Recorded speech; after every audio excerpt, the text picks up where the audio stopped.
एक तू सच्चा तेरा नाम सच्चा। अनंत पृष्ठ 1055।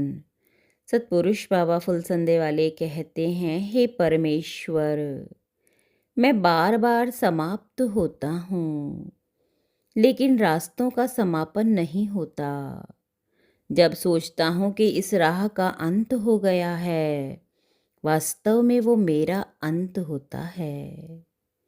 सतपुरुष कहते हैं, हे देवपुत्रों, काम, क्रोध, लोभ, मोह, अहंकार परमेश्वर के ये 5 चेले हैं। इन पांचों ने मिलकर सभी देवता, मनुष्य, नाग, गंधर्व, किन्नर आदि सभी की नकेलें डाल रखी हैं। 84 लाख किलों को इन्होंने बस में कर रखा है, पर ये किसी के बस में नहीं है। एक आदमी ने एक जंगल खरीदा। जब वो उस जंगल को खोदने लगा तो उसमें से खजाना निकला। खजाने को हाथ लगाते ही सांप उसके पीछे भाग पड़े। वो आगे और सांप पीछे। उसे फायदा रहा या नुकसान?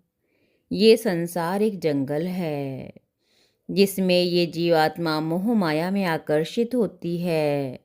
दुख और मृत्यु रूपी सर्प इसका पीछा करते रहते हैं।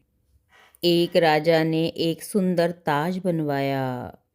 उसमें जड़ने के लिए बहुत कीमती हीरे मोती मंगवाए। सुनार जब उन हीरों को ताज में जड़ने लगा, तब राजा ने कहा, ठहरो, इन मोती माणिक को परख कर लो, ये सच्चे हैं या नकली। एक भी नकली मणि ताज में लगा दी तो दुनिया हंसेगी।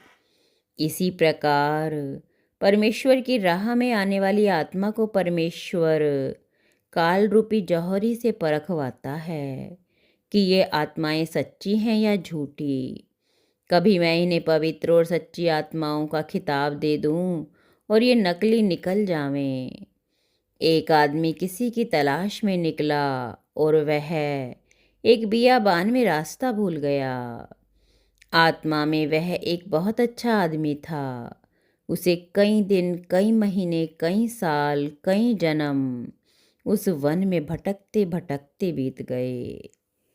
वन के देवता को तरस आया। वो विमान लेकर उस आदमी की तलाश में निकला और उसे एक स्थान पर बैठे पाया। वे विमान को उसके निकट लाए, पर जमीन पर न उतारा। एक रास्ता नीचे फेंका और कहा, ये विमान पृथ्वी का स्पर्श नहीं कर सकता।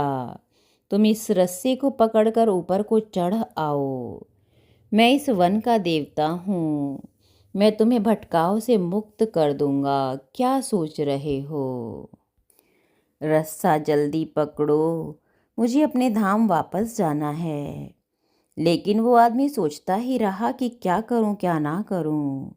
इस तरह सतगुरु अकाल पुरख संसार रूपी वन में भटकती आत्माओं को अपने ईश्वरीय विमान में खींचते हैं। कुछ खिंच आते हैं और कुछ सोचते हैं कि क्या करूं, क्या ना करूं। एक तू सच्चा तेरा नाम सच्चा।